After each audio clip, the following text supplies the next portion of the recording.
My definition of hope would be that tomorrow is better than today. I'm Blair Glencorse, and I share hope. Welcome to I Share Hope, the podcast where world leaders share their real stories of hope and how you can use actionable hope to start changing your life today. And now, here's your host, Chris Williams. Hi. Hey man, how are you? Good, how you doing? I'm doing great today. Or evening. Where are you right now in the world, and what time is it? I'm in London, and Oh. it is 10 p.m. Well, thanks for staying up for us. Yeah, of course. How you doing? I'm doing very well today. Man, it's great to talk to you. Thanks for your time. Really appreciate it. Yeah, where are you? Memphis, Tennessee, and that makes it 4 o'clock, sunny and about 70. It's beautiful. Wow, very nice. Yeah. Nice. Man, I'm reading your bio here, and you got to be like 80 years old to have accomplished everything you've done, but you don't look 80. I moisturize. That's great. Keep it up. Yeah, thanks. No, I mean, I'm sure it sounds like you're talking to a lot of incredible people. So I am, and I yeah, really... you see a lot of interesting, people and getting some great stories. I presume. So, Absolutely, yeah. I get to talk to some part of the group. really cool people, and I'm really glad you're part of the group. So if you kind of get the gist of what we're doing here, we're interviewing 1,000 people from all over the globe, and everybody on the survey, in a sense, represents 8 million people. So we're trying to get a true cross-section of global population, which is not the easiest thing to do, but trying to get a really good representation of who's out there and how is the world using hope kind of as a sustainable resource for pushing things forward that need to be pushed forward, you know? Cool. Yeah. So Yeah. let me make sure. I'm going to read through this bio because I want to make sure that I'm hearing it right, because there's a lot of things in here, honestly, that I wish I knew more about. So you're obviously Blair Glencorse. I think I'm saying that right. Glencorse. Glencorse. Sorry, yeah. Yeah. Blair Glencorse. Fantastic. Okay. So I was reading your bio. Founder and executive director of the Accountability Lab, which is an incubator for creative youth-driven ideas for accountability and transparency around the world. You're also a member of the World Economic Forum's Global Agenda Council on Anti-Corruption and Transparency, and a Social Impact Fellow at the Center for High Impact Philanthropy at the University of Pennsylvania. Previously, you worked as an advisor for now President of Afghanistan, Ashraf Ghani, that's amazing, and worked for the World Bank on issues of governance and development. And you're an Echoing Green Fellow and one of the many winners of the World Technology Award, an Echoing Green Fellow. What is that? Yeah, Echoing Green is an organization based in New York that supports, social entrepreneurs. Okay. They have a fellowship, so every year they take sort of 70 people, and they have an amazing network and give you a load of support to help you build your ideas and your communities. Wow. To make your work. And how do you win the World Technology Award? I was nominated for it kindly, and then filled in a form, and that was kind of it, really. That's fantastic. They must have thought a lot about you. Wow. Yeah, it was cool. It was some of these things seem to happen slightly randomly, but it was great. That's fantastic. And yeah, sadly they had a big ceremony in New York, but I was traveling, so I missed it. Oh, too bad. But Wow. But it's good. Yeah. Well, we're going to get to a little more about what you're doing with the Accountability Lab. I'm curious about that, but I want to hear more about that, I think, around question 4, if you can hold off. Sure. Because if it doesn't fit there, fine, but I'd love to hear it there, because that kind of helps us understand what you're doing now to share hope. And I know you're doing a lot of other things, but that's pretty involved from what I've read about it. So, Yeah. Mr. Glencorse, let's fire this thing up. I've got 5 questions that we ask each of these participants, and can't wait to hear your answers. These are your answers, not mine, so you answer them however you'd like. The more personal, the better, because I'm finding the stories that really connect to our audience and our listeners. We're in 45 countries around the globe right now, and we're not promoting this thing and pushing this thing out other than just dropping it on our social media accounts and putting it on iTunes. And it's amazing how it goes out, and I think it's because of people like you who are connecting to people like me just listening and gaining something we can use every day. So thanks again for your time. Cool. Of course. Sounds great. All right. Well, question 1. What's your favorite quote about hope or your definition of hope?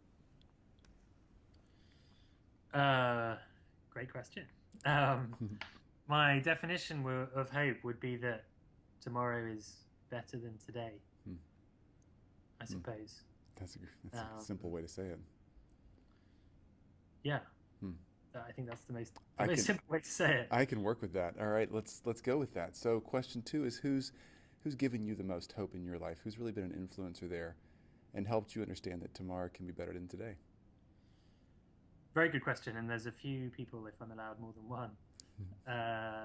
My mother, definitely. I'm sure that's a an answer that you've I've heard probably that one before. heard That's a good one though. Yeah. but she's an amazing lady. My father died when I was very young, Mm. and she brought up four young children on her own. Wow. I have three sisters, so I had a lot of female influence, which was a very good thing. And as you can imagine, sort of that kind of thing Mhm. must have been incredibly difficult. And the Mhm. fact that she, came through that and gave us all such incredible educations and opportunities and values and sensibilities is amazing. So Mm. she gives me hope and just spent this evening with her. I don't live in London anymore, but happened to be here for some work. So had the opportunity to see my sisters and my mother, Mm. and we get along so well, and she's such an inspiration to me for everything that she's done in terms of the family. So she's a big source of hope. Uh, but the people that we work with at the Accountability Lab are also a gigantic hope for me because they are young people. Most of the people we work with are under the age of 25, Wow. students, social activists, leaders within civil society in different places. Mm. And these are places generally that are very, very difficult. They have some of the most challenging contexts and most difficult problems anywhere in the world. And these young people are trying to change their societies in really meaningful ways, and they're doing it for the right reasons. And that gives me huge hope that the future can be can be different, and that tomorrow will be better than today. Man, that's great. Um, Hmm. I can give you examples of those kinds of people if you'd like, or I can save that for. You can put it wherever you want. You're up to the task, man. You just jump in there wherever you want to do that. Okay. Um, well, I'll give you an example of one of the moments where I've been proudest of what we're doing, which Yeah. is the Accountability Lab supports young people with great ideas for accountability of government and for making their societies better. And we engage them in ways that they understand and sort of meet them where they are, make it interesting and and engaging, I suppose, for them. So one of the things we've done in a number of countries is set up film schools to train young people in film, but films about how to improve their communities and change their societies and find their voice around issues that they care about. So we set one up in Liberia, a country that had a 20-year civil conflict. Is really one of the more difficult places, I think, to live and to grow up in the world. And we found a young girl called Dorcas on the street whose parents had been killed during the war. She was involved in prostitution to make ends meet just to survive, and she came into our film school and really got into film. I mean, just was totally into it. Has made now tons of films. Made one in particular during that film school about sexual harassment issues in school, which she had been subject to, which was a big hit when we put it out locally. Got a lot of discussion going. She won a local film festival prize, Wow. and has since gone on to as I mentioned, make lots more films, really grow into herself, become a totally different person, and now in her area of Liberia represents the Liberian Movie Union, and Wow. it's really put her on a totally different trajectory. Yeah. And so seeing what she's done and the impact it's had on her life is the kind of thing that really gives me a lot of hope. Mm-hmm. That's a great example. Wow. Okay, we're going to get to more of what you're doing on question 4 because, man, I really want to know, and I want our listeners to hear how they can actually find what you guys are doing and follow up with that and see more and get involved if they have the opportunity. So Before we get there, though, question 3. So you've got people sharing this hope with you that tomorrow can be better than today. And what's happened in your life? Because right now, again, I just read your bio, and you're a rock star. And there's a lot going on for you. Has there anything happened in your life, in your story, that's kind of made you rely on that hope and have to really reach back and hang on? Because sometimes we find ourselves in those really hard spots. So what have you had to go through, and how have you beat it?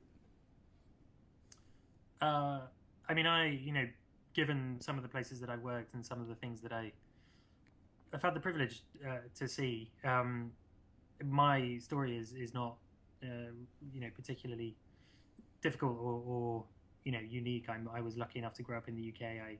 I got a good education. I worked hard, but it was very, very, very lucky. I think part of it again comes back to sort of the way you're raised and the sense of empathy that my family helped me develop, and then trying to generate meaningful experiences in relationships that could help me understand why different parts of the world or different people were in different circumstances. I did go to Zimbabwe when I was fairly young and spent a year there, and really became very interested in why some places had different challenges to others, and the politics of that particular place, and the dynamics that exist there, and that got me into studying and thinking much harder about issues of development and governance and corruption and some of these problems that tend to prevent equal opportunity and inclusive decision making and systems from emerging. So I would say I'm incredibly lucky and haven't had terrible setbacks, more than your average person growing up in the West might have had. But as I suppose it indicates, hope and efforts to try and make the world a better place, I suppose, can come from anywhere, as long as it's authentic and meaningful stuff.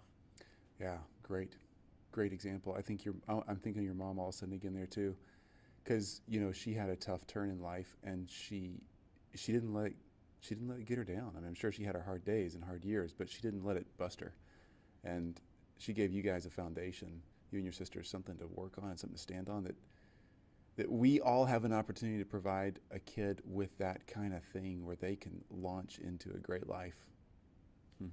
Definitely. And and hope is, it's about individuals giving one person a different trajectory and a different set of possibilities is really, really important. And sometimes I suppose we try and think about big solutions and the scale, and how can we help all of the people who don't have the opportunities that we do, and we should try and do that. But if everybody changed one life, then we'd be in a much better place. Yeah, right. You're right. Well, you're doing it. Question 4 is, how are you doing it? So how are you sharing hope in your world today? Tell us about this monster you've created that's literally touching almost every corner of the globe. Well, the Accountability Lab grew out of work that I'd done around politics and governance in difficult post-conflict countries, and the idea that young people have to be engaged in these issues. We need a generational shift in thinking if we're to address some of these problems, because rules and sorry, my sister is just making a cup of tea behind us. It's a great thing. Hopefully you'll get one too. Yeah. Rules and institutions don't work unless they correspond to the way that people actually interact with each other. And in some of these places, if schools aren't built, for example, or drugs aren't in hospitals, it's not because they don't have the money for these things. It's because the rules aren't in place or enforced to make those things happen, or the money is stolen, or the communities aren't consulted in the right kinds of ways. So we engage young people in creative ways to change this. And like I mentioned, Some of the kinds of ideas that have come through our organization include film schools. So we set up the first ever film school in Liberia, and have been training people to make films about issues they care about. And this was incredibly valuable during the during the Ebola crisis, when we made local films in local languages with some of the students and did mobile cinema around some of the hotspots, to make people aware of what the disease, what the virus was doing, and how they could stay safe, and I think save thousands of lives that way. We have been working with some of the rappers in Liberia on how to use music for social change, and the value of their voice as a trusted mechanism for engaging young people. We have been working in Pakistan with some civic education advocates to really help change the way that citizenship and ideas of citizenship are taught to young people, and what that means in terms of rights and responsibilities as Pakistanis. We've run a very fun and now increasingly popular globally TV show called Integrity Idol, where we ask people to nominate honest government officials. Are there anybody? Does anybody get nominated? Yeah, I mean, there's some out there, huh?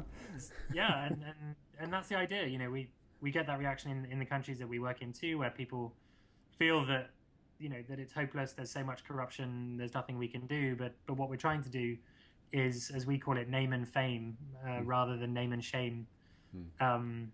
Good people who are honest and are doing the right things and acting with integrity. And I gave a TED talk about this recently. I'll send you the link. I love that. We filmed the top 5, and then we put it on TV and asked people to vote by SMS and through social media for their favorites. And in Nepal, the first time we did it, it was a surprise success. We put about $5,000 into it, and we had about 4 million viewers. Whoa. Yeah, which is about 10% of the population. Whoa. People really got into it. And so we've done it twice now in Nepal and in Liberia last year, where an amazing nurse won the competition for doing incredible things during the Ebola crisis. And so this year we're doing it in 5 countries. Oh my goodness. In different ways. And that's really cool. Yeah, we'll see what comes out of it. But the hope, of course, is the people that it highlights. It's these incredible change makers who are in the most difficult circumstances, looking after their communities, caring for citizens, doing their jobs in the right way. There's one example of a man who actually didn't win in Liberia, but is just amazing. He's in a very, very remote part of the country, and he was one of the 5 nominees. It's so remote that he doesn't even get cell phone coverage unless he walks 20 minutes and climbs up a tree. Wow. That's how remote it is. But he is an assistant district education officer, and he walks 20 miles every day between schools to check on teacher attendance, and hasn't been paid for 7 years. But he does it. He does it anyway, because it's the right thing to do, and because he wants to help kids learn. Wow. It's amazing. Yeah, we've got some great videos about these kinds of people. So that fills me with hope. Wow. That fills me with hope too. How many people do you have involved in your organization right now? Well, it's growing. It's still small, but we have 16 full-time staff. And really? Then across 4 countries. Wow. And, nearly 200 volunteers. Amazing. That's way bigger than I was expecting you to say. That's fantastic. Yeah. Wow. And how many of these projects do you have going on at one time? So you have, all these volunteers. You've got a lot of communication going on, a lot of stuff coming and going, data, videos, everything. How do you keep up? Yeah, it's a lot of work, but it's something that I think is really important, and it matters. And so we're lucky to have a really great team, and it's a team effort, and everyone pitches in, and so we're managing and growing. So hopefully bringing in more capacity as we need it as well. I read something not long ago that said that most of the world's revolutions historically were started by youth, that high school to college age range that we see now. But yeah, that energy you're getting and the passion, the creativity. I think when we grow up, sometimes we lose our ability to see through the crap for lack of a better way to say it, and just call a spade, Yeah. and find the good and the bad, and then have enough energy to do something about it, you know? Yeah. I agree. I really think for tons of reasons, including the ones that you pointed out, young people are the right people to work with if we want to change the world. It's, they're more engaged, they're more energetic, they're more in touch with technology and networked than ever before. And demographically, I mean, over 50% of the global population is under the age of 25. In some of the countries we work, it's a lot more than that. Yeah. So, these are the people that we need to really be thinking about if we want to see a better future and have hope for a better future. Because if we don't, then not only are we not going to have a better future, things are going to get worse, because there's a lot more people coming through who perhaps won't be thinking about how to make it better, but will find other ways to deal with the challenges that they face. Yeah, they will. All right, question 5. So when we hang up from this call, what do I do next? So myself and everybody listening in, what do we do? The simple ABCs to go and grow hope inside of ourselves, or share it with somebody else. I think it begins with each of us. Absolutely. It's, sometimes it's easy to see people doing great things and rely on others to kind of try and create the change that we want to see. But we all have a role to play, and we talk a lot about this at the Accountability Lab, and about how accountability isn't just about people in positions of power. It's about all of us having integrity and taking responsibility and being part of the society that we want to live in positive ways. So I would say to everyone that they should think through what they can do to make tomorrow better than today, and there's no better time than now. Get out there and start doing it. That's a good way to say it. It really is. How do we get in touch with you? Twitter, Facebook, websites? What's the best way to follow and get involved if we want to? Yes, you can follow the Accountability Lab on Twitter at AccountLab. You can follow me on Twitter at Blair Glencorse. We have an Accountability Lab Facebook page, an Instagram account. So please look us up, follow us. We'd love your engagement, love your energy, and if anyone would like to volunteer with us or visit anything that we're doing, we'd be very, very happy to host them and to try and show them some of the hope that we're trying to build. Awesome work. I'm very, very impressed. And again, so thankful that you're willing to spend a few minutes with us, because I know you obviously have a lot on your plate. 4 countries and 200 plus volunteers and 16 staff members. I'd keep a guy busy late at night. Yeah. Thanks for taking the time too. It's great to be part of this. Yeah, you bet. And let me ask you 1 or 2 just random questions here. So you're an advisor, or previously an advisor, to the now president of Afghanistan. What's that like, and how in the world did you get hooked up with that guy? Because that's quite an honor, and it's a guy who was moving in a long time ago. He's moving and shaking for a long time now. Yeah, he's an incredible man. He was the finance minister during the transitional government in Afghanistan after the fall of the Taliban, and then was at Kabul University for a bit. Then he came back to the US, and that's where I met him.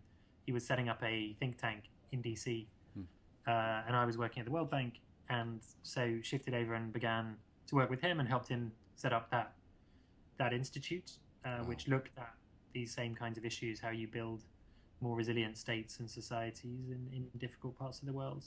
So worked with him for 5 years, and he is a very, very intelligent, incredibly dedicated man. Afghanistan couldn't ask for anyone better. So that was a learning experience for me, and really gave me a lot of ideas and insight and knowledge about these kinds of things that have held me in good stead. It's great to hear, because the media talks about so many people, so many leaders in so many places, and they're happy one day and mad the next day about whoever it is. And it's great to hear somebody who has an inside scoop say that country has a leader that's good, because man, those people have been through enough. I'm so glad to know they've got somebody who can help build a foundation and get wherever it is they need to go, not where the Westerners think they need to go, but wherever it is they need to go as a country. Yeah, exactly. Well done, Yeah. sir. Very Yeah. well done. Hey, last thing we ask each of our guests to do so we can help put this at the beginning of the podcast is your name and I share hope. So we'll get a little excerpt from you somewhere in what you've said. You've given us so many great quotes already. And then we'll get some audio of you saying your name and I share hope. So like I Okay. would say, I'm Chris Williams and I share hope. So I'm going to mute my microphone. Can you give me a quote like that? Sure. All right.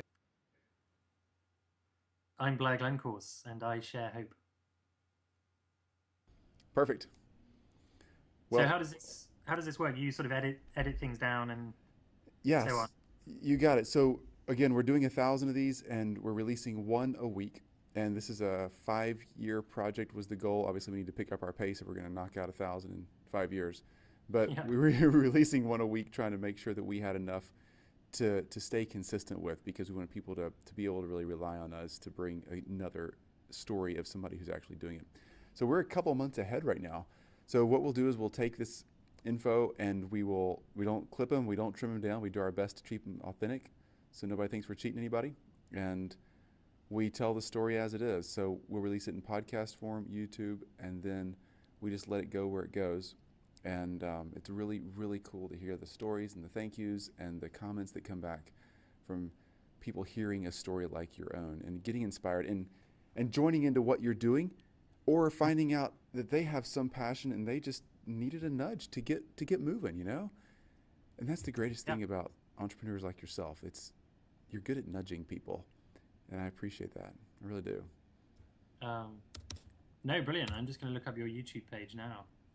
It's the YouTube page we literally put out there last week, maybe a week Oh, cool. before that. Yeah, so it's brand new. You can find it on isharehope.com. I think the link is now up. It's brand new. And people listening to this, it'll be a few months old by the time you get to it. Cool. Yes. Nice. And so it's taken us a little longer to convert to video. At first, we were just doing audio because of just wondering how much we could actually put into this. But we're just self-funding this and doing it for the good of doing it, I guess. That's kind of the reason. It's making us smile and bringing hope to us. And so we're glad there's a bunch of people out there who are cheering us on. Yeah, it's awesome. Cool, man. You have 5 kids. I do, yeah. That's that's going to give some people some hope. Gives us Wow. hope a lot of days. It really does. Yeah. We love our kids. They're great. Youngest is 8, oldest is 15. So they're all in there tight together, and man, they're a great bunch. Wow. How about you? You got a family? No, not yet. Hey, you got Too enough busy. going on. I'm not sure that you could have gotten it done if you had. Yeah. So you're not you don't live in London now. You're at your sister's house, obviously, in her kitchen. Yeah. So where do you live? I live in DC actually. Cool. That's great. So how long are you in London? Just this week. And then heading to Nepal. Oh, wow. Yeah. Are you in the areas where the big earthquakes were a year or so ago? I was there, yeah. You were there when it happened? Yeah. No way. Yeah. So actually it's the anniversary coming up on Yeah. the 25th. So I'm heading over there. We're doing a whole series of events and sort of campaigns, and we did a lot of work after the earthquake, which I actually didn't mention during our interview, but has been fascinating and tons of hope. Actually, I'll send you we set up a film school there as well. Wow. And we're just finalizing, before I spoke to you, a website with 5 films that students in the film school made about resilience and hope after the earthquake. Wonderful. Yeah, please send all those things over. Well, in fact, anybody listening in, we're going to put these things at isharehope.com at Blair's interview page. So if you just look up isharehope.com, look for Blair on the interview list, and you'll find all the links that Blair's mentioning. We'll make sure everything's posted there because we want to get people connected. I mean, I would love to talk to somebody, or actually a group of people in Nepal for this project. We don't have anybody there yet, and obviously language barriers are pretty intense. But if you got anybody who's got the ability to translate or speak English, either way, I'd love a foot in the door there. Yeah, just someone that, Someone who is leading a community and sharing hope. That's what it comes down to. And we find that, we've interviewed literally knights from your queen, all the way down to little village leaders in the most hard to reach places in Africa. But if we can find a person who's actually leading their community, then that's who we want to talk to, because every community does this differently. And communities define hope and what they're hoping in differently. And the way they reach out to people are different. And so we want to really get that cultural connection with somebody who's born and raised there and who's doing it. Yeah, I mean, I can definitely introduce you to someone that comes to mind. Okay, that'd be great.